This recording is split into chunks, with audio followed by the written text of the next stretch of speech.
Yes, and major cleanup operation this morning.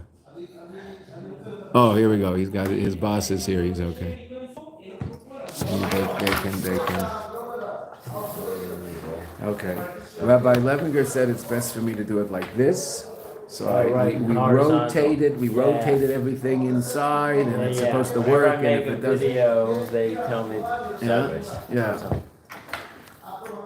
Okay. Okay, let's go. We asked our 5 questions. Our 5 questions were: what's the connection between Hanukkah and Sukkot? Yeah. They're both 8 days. Why are they both 8 days? Why do we celebrate a miracle that happened with a 7-branch menorah with an 8-branch Hanukkah? More specifically, relative to Hanukkah and Sukkot, why do we learn how to celebrate a miracle that happened with the menorah from what goes on the Mizbeach? 2 completely different kelim that represent 2 different aspects of Avodas Hashem. The menorah is Chochmah, the Mizbeach is Alchus, down here, not Shkia. The Rebbe, actually we've lit 3 times since we learned last. Look at that. We learned Thursday morning. So we lit, well, last night we certainly didn't light at sunset. But if you'd done that, that would have been a serious issue. Right? But plug mincha would have been even worse. So Nekudas Abir B'Zeh, the Rebbe said that the whole Indian of Neres Chanukah is to illuminate the dark. So we dafka light. I mean, the Rebbe doesn't say that's why, but obviously that's answering the last question: why do we light when we light? Okay, that's the Indian of Neres Chanukah. The last 4 or 5 lines we did on Thursday, we did very quickly. I said I just want you to see it, and we'll go over it again today. Okay, so the Greeks were metame shemen shebehechel. The Greeks were metame. You know, I have, but it's just in the Spanish room. I need I'll borrow this one for now. Thank you. say that.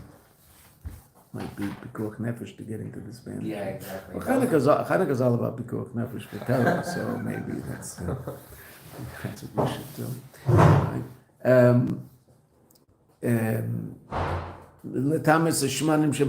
The Heichel is this 9th level of Kedusha in the Beis HaMikdash. As we walk from the east to the west, we walk up, also in Gashmias. There were steps. But we're walking up in Ruchnias, getting closer and closer to Shechina b'Marav. Shechina's in the west. Right? Okay?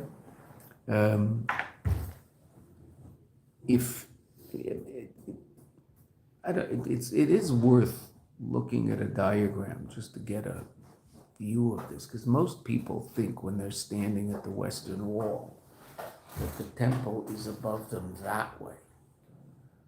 Right? No, it's coming towards you. Right? It's the western wall. Right? Now that is hard to relate to, because you think when you look to your right, you're looking east, because you're seeing Arabia, right? But you're looking southeast, but south, yeah, which is really interesting, right? People just I hadn't thought about that. Right, everybody. We're at the wall.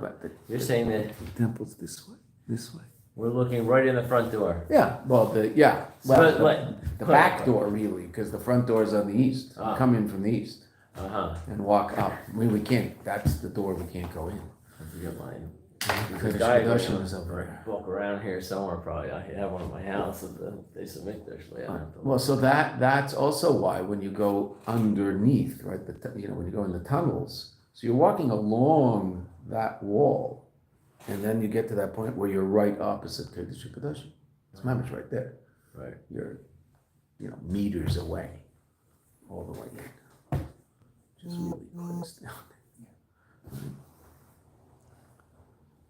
But of course, we were never here. Right? It's a great line. Go back where you came from. Well, this is where we came from. That's where we are. This is where we came from.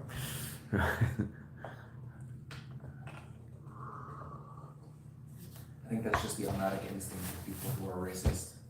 We don't want you here. Go back where you came from. What is so interesting that this narrative is so completely and totally false, but everybody has accepted it. It's fascinating. There's an Israeli Arab. There's an Israeli Jew who speaks perfect Arabic. His first name is Avi. Avi is Ke'elu. Yechezke'elu. I don't remember. I think it's Avi. Maybe not.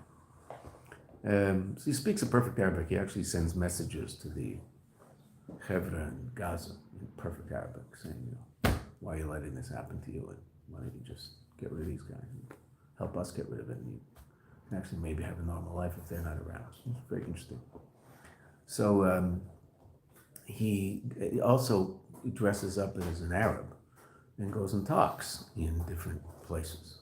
And he can pull it off because his Arabic is evident. I mean, I don't know Arabic, but you can listen to him speak Arabic and you realize his Arabic is perfect. It's just absolutely perfect. And so, and the videos you see of him talking to Azza are obviously in Arabic with the Hebrew subtitles. So he goes and the beginning of his talk in Arab universities is always the same. He goes to Berzait, all the different universities in the West Bank, and he talks about a certain story from about 1,800 years ago, and he says, but unfortunately we don't have these articles because the Palestinians stole them. So then, of course, their first reaction is, they didn't steal them. There were no Palestinians back then. Oof.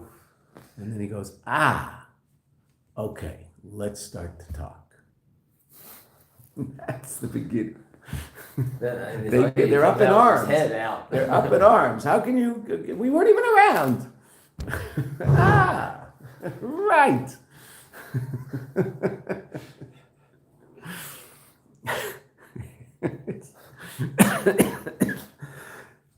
The whole thing is just wild.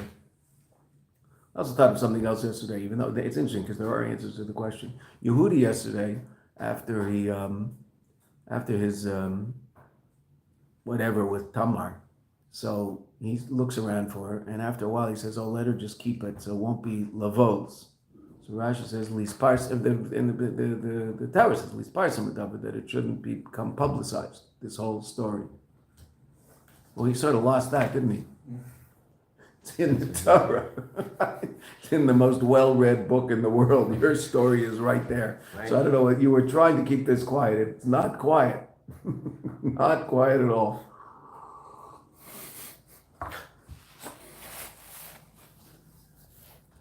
It's actually interesting. The Mefarshim would talk about what's the boys that he didn't pay. Some Mefarshim said that's the busha.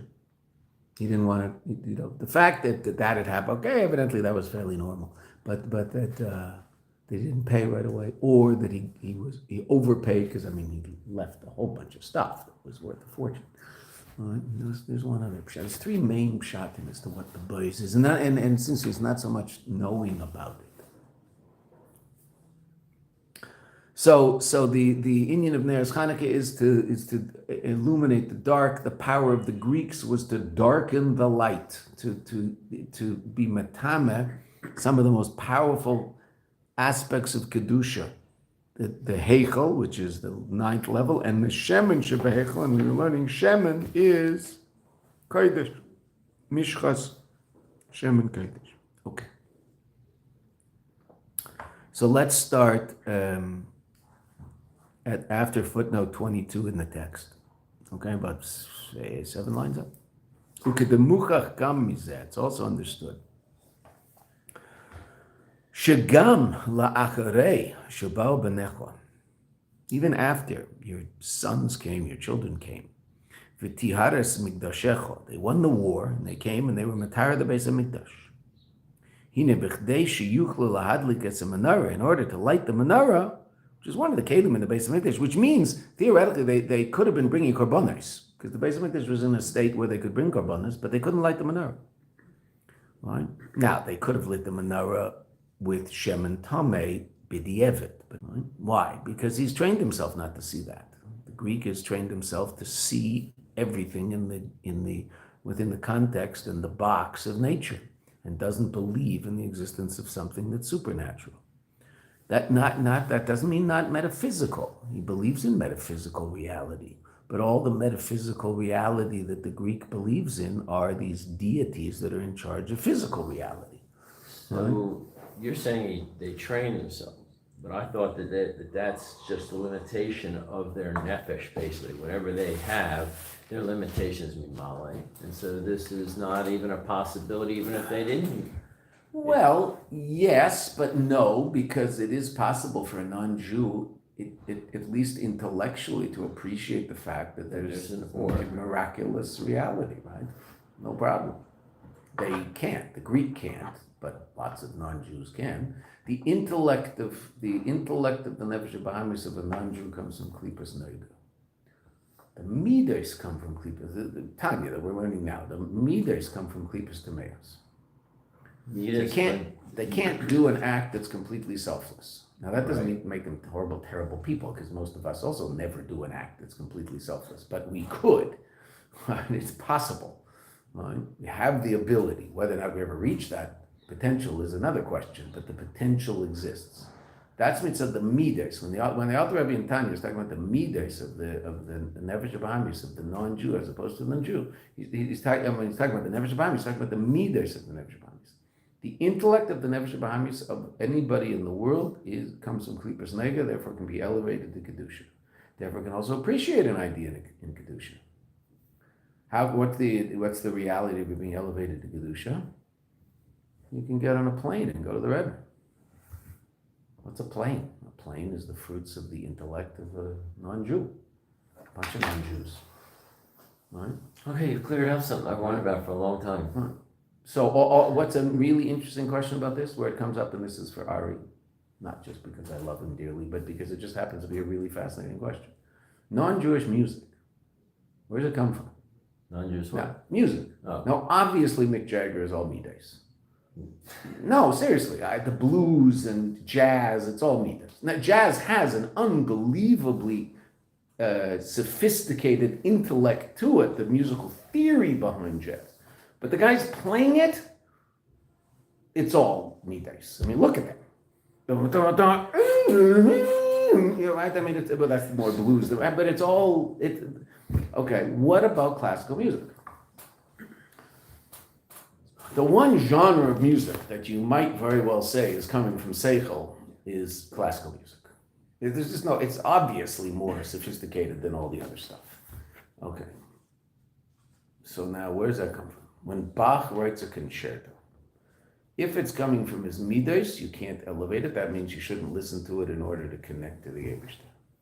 If it's coming from his intellect, then you could listen to that and connect to the Eibishter with that by elevating it. Vivaldi.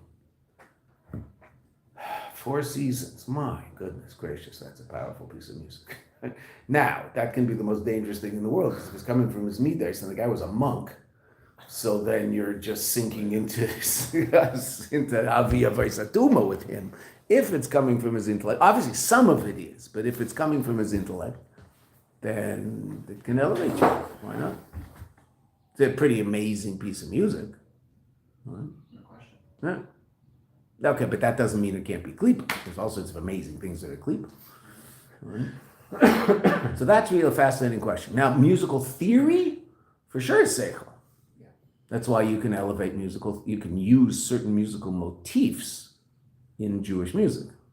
The Rebbe, they're the only people I know who were told to do this, but the Rebbe told the Piamenta brothers to take non-Jewish musical motifs and use them to write their songs. They're the only people I know who were told that. That doesn't mean they're the only people who were told that. There are people I know who were told that. Right?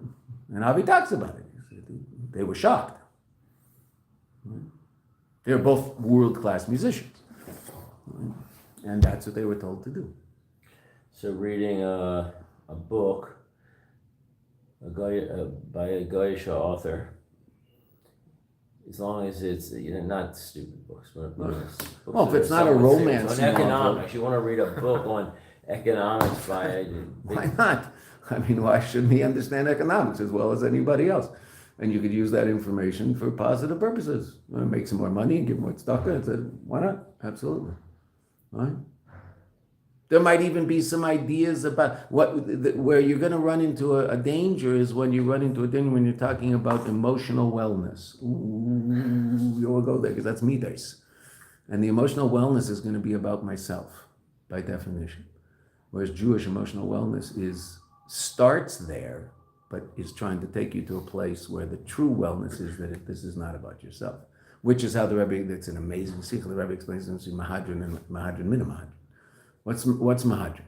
Well, first there's, regular, Neri Shubesa. What's the basic way that people do things? So they'll do things that, they'll do the minimum, and if it's not a big hassle, so fine. But if I can't do it, it's okay. So, Onis Rahmana Patre, I can't do it, I don't have any oil, so what do you want from me? Okay, Mahadran, I'll go look for oil. Right? I'm going to go look for oil. That's Mahadran. But Mahadran is, this is how the Rabbi explains it, I'm going to look for oil mitzad my desire to do the proper thing and my desire to do the mitzvah. Mahadran min Mahadran is the only reason I'm looking for oil is because the mitzvah has to be done. It has nothing to do with me. It's about the mitzvah, it's not about me. Right? That's Mahadran min Mahadran. That's Chanukah. That's true Jewish chinuch. Chanukah miloshen chinuch. So, since your midas come from a place called Klipas Neger, you can reach that place. Do we reach that place? That's a separate issue, but can we? Yes, therefore that can be our challenge. That's how we can challenge ourselves. Right? What we were talking about earlier, to get the Nefesh Habayim is not just to appreciate Zetov Li, which is the first step, obviously, but to get to the point of Zetov. Zetov, it's just good. That's the end of it, right? And your Nefesh Habayim can appreciate that. Als midas, the intellect of the Nefesh Habayim of the world can also theoretically appreciate that intellectually. I have a hard time relating to that emotionally. Mother Teresa, when she was asked what drove her to all this seemingly selfless behavior. I mean, the woman was pretty special. I mean, she was like unbelievable, crazy. She was very, that's very interesting because she was much more complex than it seems. They uncovered all sorts of letters. She had a mentor, a bishop or something, some guy who was a serious guy. And she used to write him, and she had Sveka Cinnamon now and then, and she would ask him, she said, these things, how I see people suffering so much, and why does that have to be? And she was a real person, she wasn't a robot. So she was once asked, Western television, I don't know whether it was European or American, what drove her to all this selfless behavior, is probably how they asked the question. And she said, salvation. That's Christian doctrine, which is perfectly reasonable. Whose salvation? Hers. Does that mean she's a horrible, terrible person? No, she was a very special person. There's no doubt about it. She did unbelievable things. Right? But the bottom line is it's going to be about salvation because that's what the whole religion is based on. It's just what it is. Does that mean they're bad? It's not bad. It's just there's a higher level of good.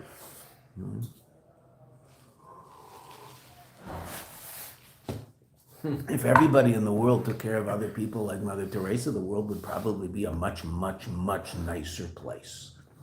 Right? I don't know. She might have hated Jews. I have no idea. I don't know. No, I don't know anything about that part of her. Right? But just fascinating. Salvation. If you ever want to understand the first parak of Tanya, so just remember that story. That does not mean she's a bad person. She's not a bad person. She's a very good person. But she's going to be doing this for her own salvation.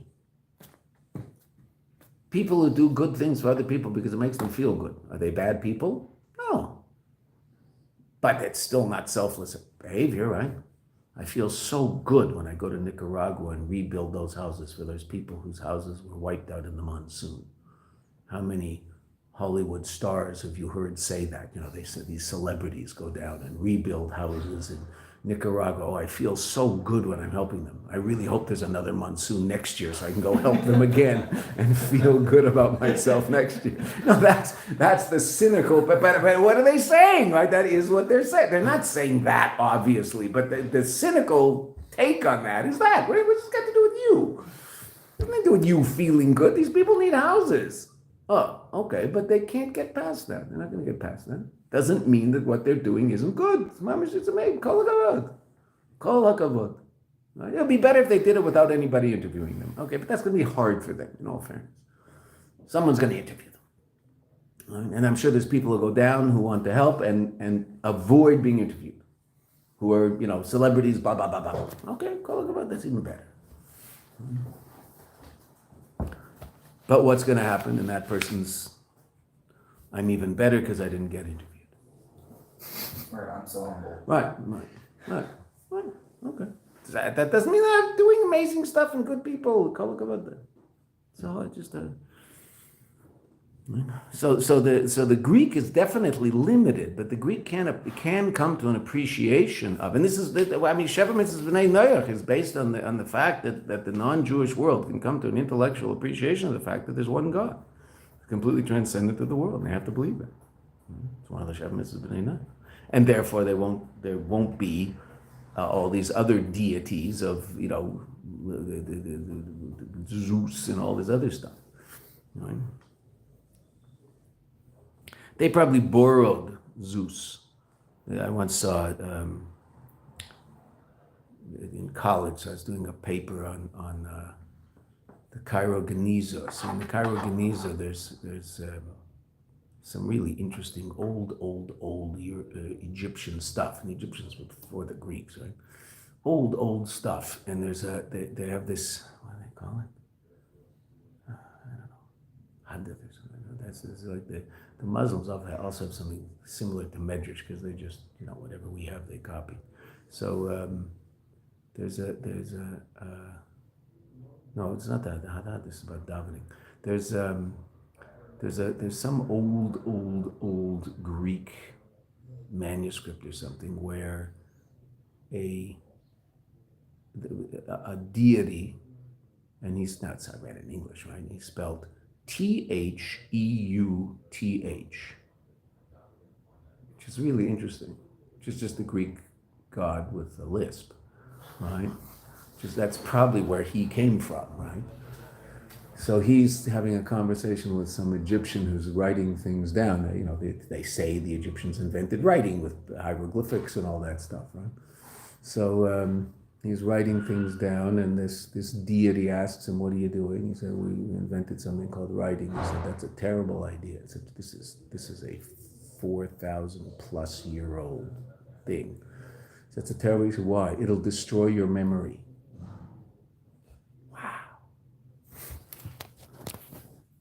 We can't remember anything anymore, right?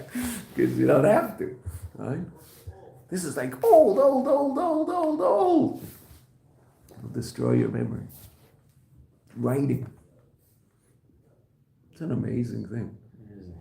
But the name is really fascinating because it's Theuth. I don't know how you pronounce it, but obviously that's where they got their guy from. The Greeks, right? They stole him from that. Right? So they can't see this level l'mayla min hateva. That doesn't mean that they won't believe that there's some metaphysical force that's responsible for teva, first cause, whatever they'll call it, right? Philosophically, but they can't relate to the fact that that has anything to do with reality, the reality we experience, right? Shelagabe erzeh, this level of light, gam cheshech lo yachshich. This is a level of godly light that can't be diminished in any way, shape, or form. And that's the level of light that has to be revealed in order to beat the Greek. The Rabbi's going to talk about it. That's Mesiras Nefesh. In our Avodah, that's going to be Mesiras Nefesh. You can't beat the Greek by having a debate with him. That doesn't mean that you can't win the debate. But no one ever wins a debate because what's he going to think about 2 hours later or 3 days later or 6 years later? He's going to think of a better answer to the question or a better question on your position. Whereas there's a level of connection to the Eibishter beyond the intellect called Mesiras Nefesh that is ultimately the power that defeats the Greek, and that's what the Rabbi is going to teach us in the Maimon. So that's represented by the Pach Echad of Shemen. And that's a level of light. Shigam HaChoshech Lo Yachshich. V'adarabah, the opposite. Or Zem Meir Es HaChoshech, this light illuminates the dark. Shigam HaChoshech Yar. Not only does it not allow the Choshech to diminish the light, ultimately the darkness itself becomes illuminated, because the source of the darkness is also Elokus. Vahavaya, v'teisefes vav, yagia choshki. What does that mean? Havaya is the source of godly light. Vahavaya is a level beyond that, and that's a level, l'mayla miseder ishtalshlu, beyond the natural order, even metaphysical natural order. And that's the level of godly light that is yagia, illuminates choshki, my darkness. Havaya is the orderly downward emanation of light. Right? It's the source of the or that's nimshach into kalim and allows for you and I to experience reality as we experience it. Now, obviously, in Eilam Atzilus, it's not a place of darkness, it's a place of absolute revelation, etc. But that whole process ends up producing the reality that you and I perceive. So Shem Havaya is that level of light. There's a level of light. So that, in other words, that level of light can somehow be diminished ad kedei kach that a person will be very powerfully aware of the other, as opposed to the unity of the Eibishter. All right? Then there's a level Vahavaya, a level beyond Havaya, so to speak. It's sometimes called Havaya de Leila, just higher level of Havaya. A level of Or that is beyond being drawn into Kalim and beyond being limited in any way, shape, or form. And that level of light, not only is it not darkened, but were it to be revealed, it illuminates the dark. So the dark is transformed into light. The greater light which comes from the dark itself. And this is the reason the Rabbi says, now we're answering the question explicitly. And this is why Neres Chanukah, the mitzvah is from the time the sun sets. Ki inyan Neres Chanukah, and this is the basic idea that the Rabbi wants us to understand, even though in Gimel we're going to say Bir inyan, what's this all about? Ki inyan Neres Chanukah, who la'aris ha'choshech, is to illuminate the dark. V'zeu gam ma she'neres Chanukah im shmeina. That's also why Neres Chanukah is shmeina. We're answering another question. Why are there 8 dafka? V'chein yemei de Chanukah tamnia inun, the Gemara in Shabbos. There's 8 days. Why? What's number 8? Shemispar shmeina Mera instructs, teaches al bechina shel hamayla mishtalshelus. The number 8 is a supernatural level. The nature is 7 and supernatural is 8. So Dafka Chanukah is a revelation of a supernatural level of reality that not only cannot be darkened, but illuminates the dark. And that's the level that can defeat the Greek. And that's the level that was revealed at Hanukkah. Obviously, we're going to understand this much more by virtue of learning the rest of the Maimer. But this is the basic point. And that's because the next words are bi'urin, we'll explain this. Shemitzad bechina zu, relative to this quality of reality, dafka efshar lar gamas achesha. This is the level of reality that can illuminate the dark. Dark is a natural state. Natural light can't overcome natural darkness because it's limited by virtue of its dance with the dark. That's the nature of it. So I need a supernatural state of reality in order to overcome this natural state of darkness. Right? And again, it's not just that it's not affected by the darkness, it ultimately can illuminate the darkness. That's Hanukkah. Okay, so let's see what that's all about. Adam, Yuvan Bahakdim. In order to understand this will first be understood, and of course, the Rabbi now brings a mimer, the Frierdiker Rebbe. Right? Very often the Frierdiker Rebbe, sometimes the other Rebbeim, but more often than not the Frierdiker Rebbe. Yuvan behakdim hamavur bedrushe kfei kedushas mericha miadmar, by my father-in-law. The zeh she'avanim timu es hashmanim shebehechel, that which the Yavanim defiled the oils in the Heichel, who mipnei shekol milchamtam, their whole milchama, their war, Haisa milchama ruchnis, was a spiritual war. It descended into a physical war when we wouldn't go along. But all the Greeks began their encounters with us simply by making spiritual decrees, outlawing certain things. Bris Milah, Shabbos, right? Certain aspects of... Talmud Torah wasn't part of that at the beginning. It was later. Learning Chassidus before davening. Learning Chassidus before davening, they definitely went into that. That was a big no-no. That was a big no. For bringing Bechlal. I mean, they wouldn't let you for bring. There's no way. They'd come in. Don't you dare make Kiddush on that mashka. Take this wine right now. Don't touch the wine! Okay. You can touch the mashka, don't touch the wine.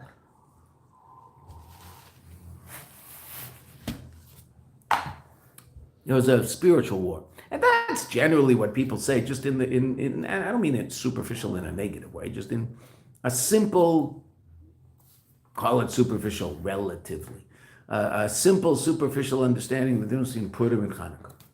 Purim is a spiritual holiday, and Purim is a physical holiday. Hanukkah is a spiritual holiday. Hanukkah was about a spiritual war, and Purim was about a physical war. The Greeks didn't want to kill us. At the end, they did. Right, but they weren't interested in killing us. They're just interested in dictating our behavior to a certain degree. And what did they want to do? So let's see. They weren't a priori interested in affecting the bodies of the Jewish people. Their basic desire, just like we say in Al-Anisa, to make them forget your Torah, specifically your Torah. That's what we're going to see here. And to move them away from chukei ritzanecho. Now, chukim, what are chukim? Chukim are super rational halachas. That drives the Greek nuts. Right? You can't relate to that. If you can't explain why you're doing this, then you shouldn't be doing it. You can explain rationally. So now we'll see that there's two levels of understanding that. There's chukim itself, or is the emphasis on chukei ritzanecho, or is the emphasis on ritzanecho? Any expression of your will, saying that we're doing something because it's the Eibishter's will, even if it's something reasonable.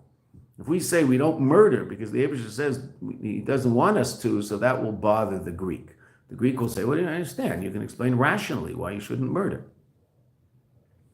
Right? So we'll see, the Rabbi is going to discuss that.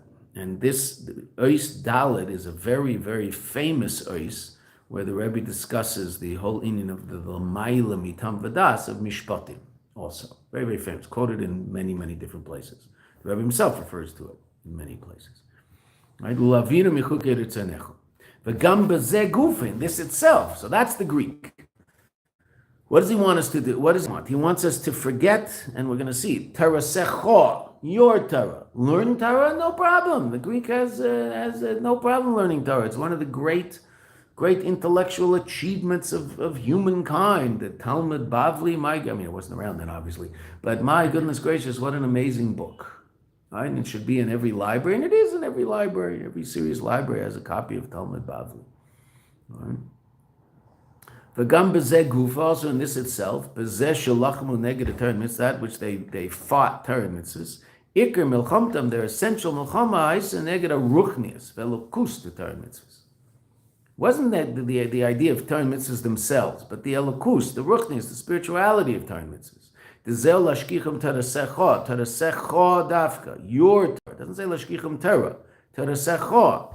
The Yid sitting and learning Torah, if he thinks this is just an interesting intellectual enterprise, so then that's good. If he thinks that he's connecting to the Eibishter, if he understands the fourth parak of Tanya and the fifth parak of Tanya, so then more the fifth Torah, then he's the Greek is unable to accept that. Shegam lo yavonim, also levarim lo yichpas kol kach sheYisrael yilmadu Torah. They didn't care so much that the Yidden should learn Torah. They learned Torah. Elo sheratzu shelimbud Torah yeh rak mitzad hasechel shel Torah. They wanted the learning of Torah should only be mitzad the intellect of Torah. This is a fascinating sugya. The elokus in it, not interested. Ki hi chachmaschem ubinaschem la'enei ha'amim. This is your wisdom and your understanding in the eyes of the people. So now, obviously, that pasuk in Devarim is talking about the kedusha of it, but the Greek will read that pasuk and say, you have this incredible treasure chest of intellectual greatness called Torah, and you should be very, very proud of that. Right? We have the Iliad, and you have the Torah, right? Who was it? Homer, right? Homer. Guy wrote long books, right? V'chol ikar milchamtam, and their whole war, haisa shebikshu lashkicham tarasecha, lashkiach chas v'shalom, es Yisrael shetari teres havaya, to make the Yidden forget that the Torah was the Eibishter's Torah. Right? Not just the Torah itself. Now, at a certain point, they outlawed learning of Torah because they saw that they couldn't disconnect the Yid from the elokus of Torah. So they outlawed learning Torah. But essentially, the Greek doesn't mind if he learned Torah. And as a matter of fact, we mentioned this a couple of times. Maybe it was in Gemersha, I don't remember. Most major universities have a Talmud department. There'll be courses in Talmud. Well, I mean, right? We talked about this, I'm sure we did, right? The minister came in, the minister of culture came in to talk to the Alter Rebbe. So he knew Rashi and Chumash. Right? Educated people understood these things. When he asked the Alter Rebbe, why did the Eibishter ask Ayeka to Adam Arisha? Where are you? Because God knows everything, so why would he say Ayeka? So the Alter Rebbe told him Rashi's Pshat to enter into a conversation. So then the minister of culture said, but no, I know what Rashi says. I want to know what you say. So then the Alter Rebbe asked him, do you believe that the Torah is divine? Yes. Do you believe its truths are eternal? Yes. And he asked another question along those lines. He said, okay. And then he told him. Right? The famous question, you're 54 years old, and God is constantly asking you, Ayeka, where are you? Where are you holding in life? What have you accomplished? Right? I remember Rabbi Cohen for bringing here on Yud Shvat one year, he and I were for bringing, he wouldn't talk till about 2 a.m. He actually got up to leave. He walked around, we were sitting like this at a table, he and I, and then he got up to leave and he ended up sitting down here, and then he started for bringing, I don't know what happened. Then he forbrang for a couple of hours. It was amazing. So one of the stories he told is an amazing story. He drank a lot of l'chaims and he just said what he was living. He said that when he was a little boy, so they used to go spend Tishrei by the Rebbe, and he's a kohen. So he and his brothers used to climb under all the legs in 770, get up to their grandfather's talus, and they'd stand under their grandfather's talus for Birchas Kohanim. So once they couldn't get there. It was just too crowded. They tried and they got stuck in the middle and they couldn't get there. So the Kohanim used to go by the Rebbe afterwards. The Rebbe would say, Shkoyach, Shkoyach, Shkoyach, to all the Kohanim. So when they were watching, when their grandfather went by, the Rebbe went, where are the kids? And he said, my whole life, I'm living that. The Rebbe's looking at me and going, where are you? Here. Wow. That was like 3 a.m. Your shot. Yeah. It's a pretty powerful story. Yeah. Right. But,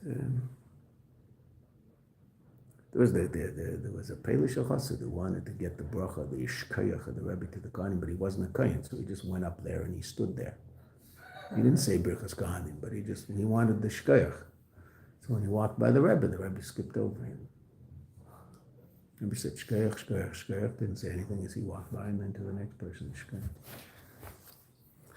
Can't fool the Rabbi.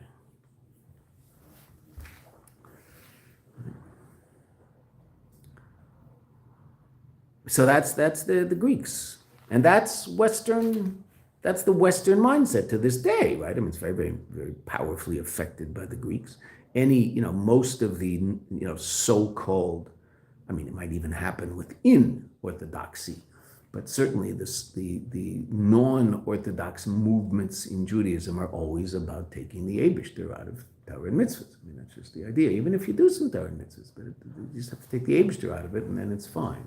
Because that's the super rational part that they feel somewhat uncomfortable with. Valderach zeh b'mitzvahs, shemilchemes hayavonim haisen neged elokus sheb'mitzvahs. The idea of doing mitzvahs per se, at the end of the world doing mitzvahs, in all fairness, most cultures have certain behavior patterns that are, certainly Eidos, right? I mean, there's Thanksgiving in the 4th of July, right? Well, every culture has a Thanksgiving in the 4th of July, something along those lines. So of course you're going to have, Pesach isn't an issue. Of course you're going to celebrate getting out of slavery. Why in the world wouldn't you celebrate such a thing, the birth of a people? Bah, bah, bah, bah, bah, bah. Okay. Just leave the Eibishter out of it and the Greek is happy. Put the Eibishter in and he's very upset. So that's Chuke Ritzonecho, that it's your will, right? They were bothered by the godliness of mitzvahs. Masha mitzvahs hem ritzona yizbarach, that they're the ratzon of the Eibishter. Even let them be the chokhmah, so to speak, of the Eibishter. Fine, right? As long as that chokhmah, you don't relate to that chokhmah as transcendent, Well, obviously it is. It's the Eibishter's Seder, but that's they would find some way of understanding that. The Zeu lavira michuke ritzonecha chuke dafka, specifically chukim, which are super rational laws. V'ritzonecha dafka ratzon is l'mayla mina seichel. The Shnei Perushim B'Zeh. Now the Rabbi explains this two different ways. He's going to focus on the second one. Sha'ala mitzvahs de edus u'mishpatim.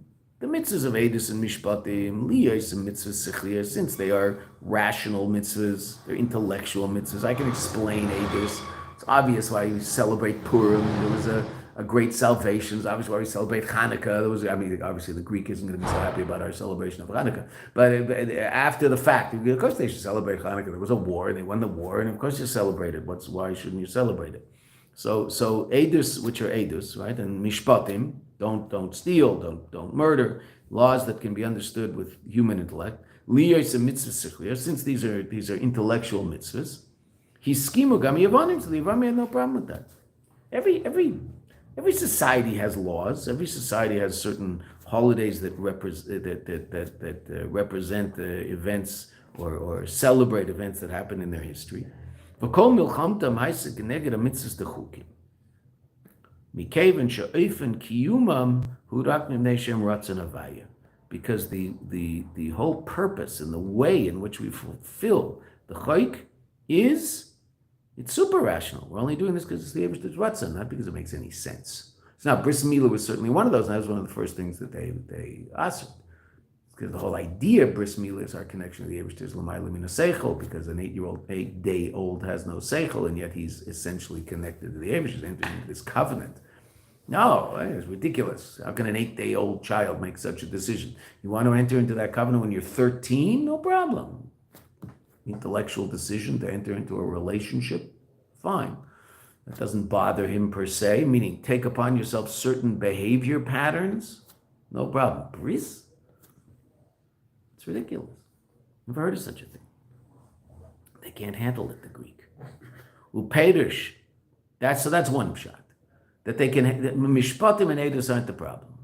Chukim are the problem. And that's why it says chukim ritzonecha. The chukim that are an expression of your will. Upedish base, and this is what the Rabbi is going to explain at length. But oimakis on a deeper level, the zeh ma shebikshu lavida michukim ritzonecha hu b'chol mitzvahs.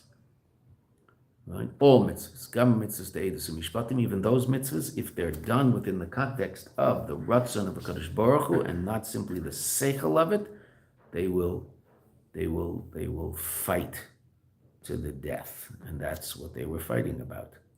Right? Look at footnote 36. V'chein le'idach, also on the other hand, sheskimu gam al kiyum hamitzvos dechukim. They even agreed regarding the performance of chukim mitzad seichel mechayiv, because there's a certain aspect of chukim that even the Greek can relate to, because intellect necessitates, meaning intellect understands intellectually, intellect understands that there are things beyond human intellect. Intellect has no problem understanding that. That's not really beyond human intellect. That's intellect deciding that there are such things. Right?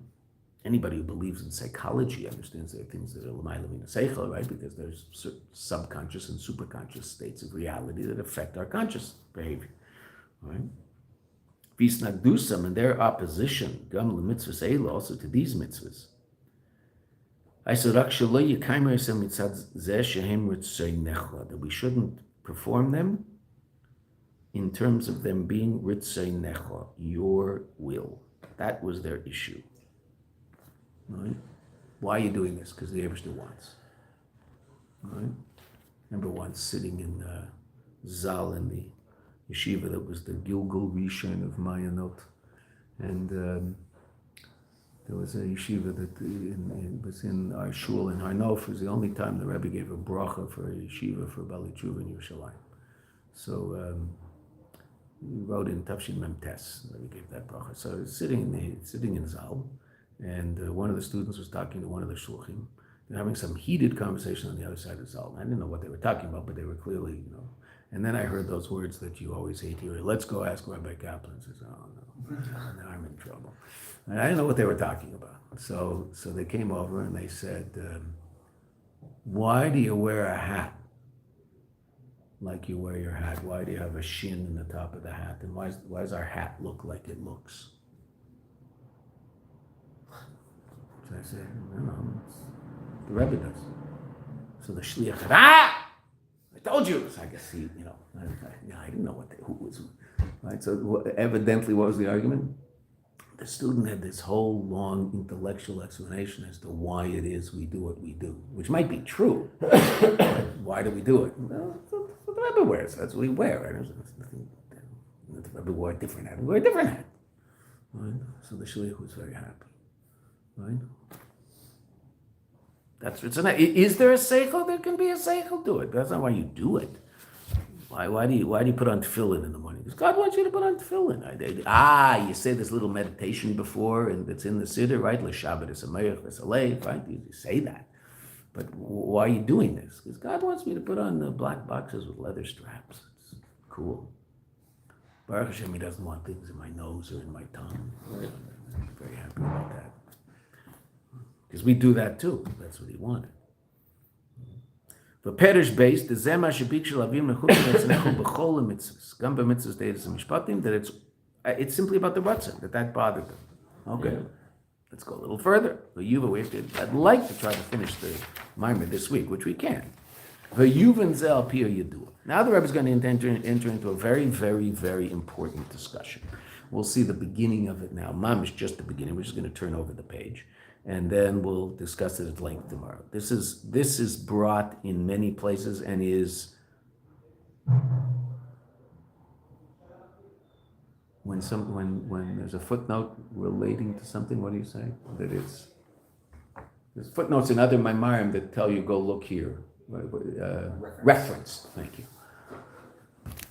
Such a deep Hebrew English word. I mean, it took me 8 years in college to remember. Reference. This is referenced in many places. V'yuven zal piyah yadua. This is understood based on that which is understood. Now you look below. There's a number of Maimarim and other Maimarim from the Frierdiker Rebbe. Shegam ha-mitzvahs te'edus u'mishpatim. Also the mitzvahs of edus and mishpatim. Tzarech l'kayim. A person has to fulfill those mitzvahs be'ikr, essentially, mipnei shem ratzon Hashem, k'mei chukim. In other words, a person has to turn mishpatim into chukim.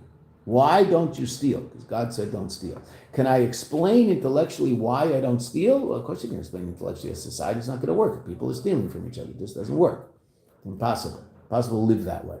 Never forget the conversation. I've told you guys this before. It's just a fascinating conversation with a young, very intelligent black kid from, he was such a kid, he was about 22, 23, from South Africa, who was a driver for one of the Chabad houses. So I went to the Chabad house, and then he drove me back to, the Chabad house is an outlying area of Johannesburg, outlying in terms of Jewish community, and he drove me back to where all the Jews live, right, where I was staying.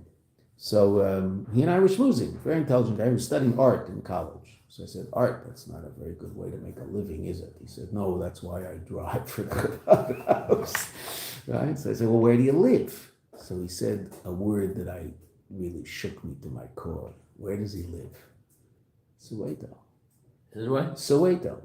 That's really not a good place to live. Right? But I know that's where a lot of blacks in Johannesburg are going to live, right? Even now. So he said, Soweto. So I said, well, it must be a hard place to live. So he said something so fascinating, because you never hear this when you talk to the Jews. Because the Jews will say, and it's not that they're not saying this as racists, they're saying this because it's true, that it's a big problem because of the black crime. Who's stealing from them? Blacks. That's who's stealing from them all the time. It's that the white people aren't stealing from them. Black people are stealing from them. That's just what's happening. Okay. So but he didn't say that. He said the criminals. There's all sorts of law-abiding black citizens in South Africa. So he said the criminals make it impossible to live there. So I said, what do you mean? He said, well, you can't own a television. You'll buy a television, and 2 days later, someone breaks into your house and steals your television. You can't own anything. So you can't live that way. You just can't live that way. That's impossible. I said, well, how do you live? He said, oh, it's terrible. It's just terrible. You can't live. It's impossible. So, but the whites have fences up so the blacks won't come and steal their television. But the blacks are also suffering from the same people. They don't call them the blacks. Of course, they're not going to call them the blacks. They call them the criminals because there's criminal society there. It has nothing to do with black, white. They just happen to be black. Yes, they do. There's no question about that. That's who the criminals are in South Africa. You can pretend that's not the way it is, but that is the way it is. Okay, that doesn't mean there aren't white crooks. Of course, there's some white crooks, but I mean, the person you have to worry about, the reason you come out of your driveway, they taught me the first trip in South Africa, you come out of your driveway going backwards. You never drive out frontwards. So that if there's someone on the street who looks a little suspicious, you can go in frontwards faster. You don't stop at red lights at night. You stop, look, and drive. You will not get a ticket. In the day you'll get a ticket, but at nighttime you won't get a ticket going through a red light. You just don't stop at red lights at night. That's how they live. Like, okay, fine. So This is San Francisco you're talking about? it's getting there. It's getting there. But no, it's all right. They cleaned it up. The head of China came, so they cleaned it up. So it was just so fascinating. So you and I would say, Al pi seichel, you can't live that way. You can't have people stealing. That's true. You can't have people murdering. You want to be able to walk the street without people beating you up and murdering. Okay, obviously that's all seichel. But that's not why we don't steal or don't murder. Hopefully we don't do that because the Eibishter said so. And that's what the Rabbi says here. Also the mitzvahs that have a reason. You have to fulfill them because they're rotzen. Now the Rebbe is going to say, this is the line I want you to see, and then we'll stop. Because we'll let it digest until tomorrow morning.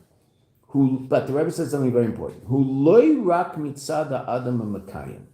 This isn't only mitzad, the person fulfilling the mitzvah. In other words, my mindset has to be that really this mitzvah makes sense. But I'm transcending that and I'm fulfilling the mitzvah because it's the ratzon of the Eibishter.